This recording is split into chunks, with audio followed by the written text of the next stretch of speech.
Dans cette vidéo-là, on va parler plus particulièrement de OneDrive. En fait, vous connaissez probablement la suite Office depuis longtemps. Ça fait des dizaines d'années que ça existe. Là. Fait que Word, Excel, PowerPoint, on commence à être habitué pas mal de travailler avec ça. Un des gros avantages d'utiliser Office 365, c'est la collaboration. Okay? Toute la possibilité, toutes les choses qu'on peut faire en collaboration avec ça, et plus principalement plus avec OneDrive. On va regarder OneDrive ensemble. La première chose à savoir, c'est que OneDrive, c'est du stockage infonuagique. Donc, c'est du stockage dans le cloud. Vous y avez accès de n'importe où, que vous soyez sur votre ordinateur personnel, un ordinateur de bureau, téléphone intelligent, tablette. Vous avez besoin, en fait, la seule chose dont vous avez réellement besoin, c'est un accès Internet pour accéder aux données. Donc,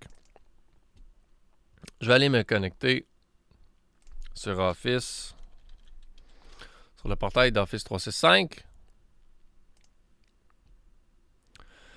Et je vais aller sur OneDrive. La première chose qu'on va couvrir, c'est la version web de OneDrive. Donc, je clique sur les 9 petits points en haut à gauche et je vais sur OneDrive. A priori, vous, ça devrait être vide. Si c'est la première fois que vous en servez. Moi, il y a des choses là-dedans parce que j'avais fait de la formation. On peut les laisser là, c'est pas un problème. Là. Il n'y a rien de données sensibles. C'était vraiment des exemples que j'ai donnés dans d'autres formations. Donc, ça, c'est un endroit où, si vous mettez des fichiers, ça va être stocké dans le cloud. Et vous y avez accès, comme je dis, de n'importe où. Vous pouvez ici créer des nouveaux répertoires. Je pourrais aller créer, exemple, un nouveau dossier qui s'appelle, on est quoi là? On est l'automne 2022, fait que je pourrais l'appeler A22. Et dans ce répertoire-là, mais là, je pourrais aller mettre, mettons mes cours, exemple, je sais pas moi, calcul intégral. Et là, aller mettre mes choses de ce cours-là dans ce répertoire-là. Un des avantages aussi, espace avantage, pas un désavantage, mais un avantage de ça, est qu'il y a des sauvegardes aussi qui se font dans le cloud. Hein? Donc, Microsoft s'occupe aussi d'une certaine sauvegarde des données. Ce qui arrivait dans le passé, hein, les étudiants mettaient beaucoup de données sur des clés USB ou des disques durs du stockage externe. Et si on perd ça puis on n'a pas fait de sauvegarde ou de backup, on est un peu dans le trouble. Puis vers la fin de la session, c'est toujours moins intéressant de recommencer des projets. Avec OneDrive, vous avez 1 Tera d'espace de stockage, donc 1000 gigs. C'est en masse de stock. Okay? C'est en masse d'espace pour mettre beaucoup de contenu.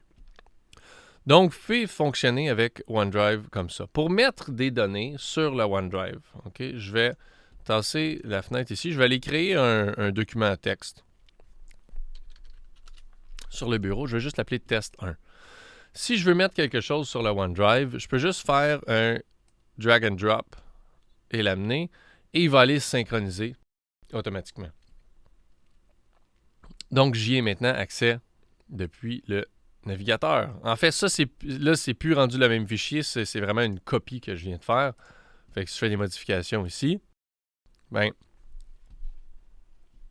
évidemment, c'est un document vide, là. Je pourrais même aller le modifier ici. Et là, je viens de modifier le fichier dans le navigateur. Et là, si j'accède, si je suis sur un autre ordinateur et que je me connecte avec le compte Office 365 et je vais sur OneDrive, je vais voir ce fichier-là avec les modifications que je viens de faire. Donc ça, c'est la version web. Il y a une version bureau de OneDrive qui existe. Donc si je viens dans le menu démarrer et je fais une recherche pour OneDrive, ça a été installé, ça, quand on a fait l'installation d'Office. Il n'y a rien qui ouvre en ce moment, mais en fait, c'est pas vrai. Parce que ça l'a ajouté dans la zone de notification à droite, le petit nuage de OneDrive qui est ici. Et si je clique dessus, je peux faire me connecter. Et là, je vais mettre mes informations. Donc, votre numéro d'étudiant ou votre code d'employé @cégeptower.qc.ca. Je fais me connecter. Ça va me demander le mot de passe et l'authentification multiple, la double authentification. Et je suis maintenant connecté. Il y a une chose qu'il me dit ici, il me dit que il va aller toutes les données du OneDrive vont aller se synchroniser avec un répertoire local qui est dans C-Users Formation OneDrive Cégep Outaouais. Donc, il va y avoir une synchronisation entre les données qui sont sur le cloud et le répertoire local sur votre PC. Si vous voulez, pour les personnes plus techniques, vous pouvez modifier l'emplacement pour la mettre sur un autre disque, peu importe, mais pour le commun du mortel, l'option par défaut devrait être suffisante. Donc, je vais faire suivant.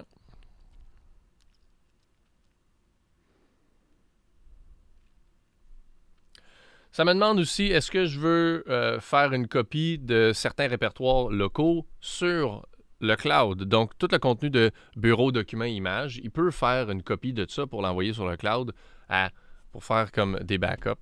Pour le besoin de la cause, je ne le ferai pas, moi. Donc, je vais enlever ça et je vais faire ignorer. Et là, je vais faire suivant. Ici, c'est possible de partager. C'est des choses qu'on va couvrir dans d'autres vidéos. Et ça, c'est des petits signes qu'on va les regarder, ces petits signes-là. Qu'est-ce que ça veut dire? Il me propose aussi à la fin de l'installation de télécharger l'application mobile. Donc, c'est possible de télécharger OneDrive aussi pour le téléphone, soit Android ou Apple. Mais je vais faire plus tard pour maintenant. Et ensuite, je vais faire ouvrir mon dossier OneDrive. Donc, j'ai maintenant un répertoire. Puis regardez, ça, c'est toutes les choses que j'avais créées dans le document ou sur le web. Donc, j'ai mon répertoire A22, calcul intégral et le fichier texte test 1 qui est allé se synchroniser avec les modifications qui ont été apportées en ligne. Celle sur le bureau, là, je vais la supprimer pour éviter toute confusion. Donc, j'ai toutes mes données qui sont ici. Le petit logiciel de OneDrive, ici, va s'occuper, lui, de faire toute la synchronisation et de s'assurer que les fichiers sont à jour. Donc, si je fais une modification, exemple, je vais ouvrir le fichier texte que j'ai créé. Test 1, je vais aller rajouter du contenu. Je vais juste mettre n'importe quoi. Je le sauvegarde.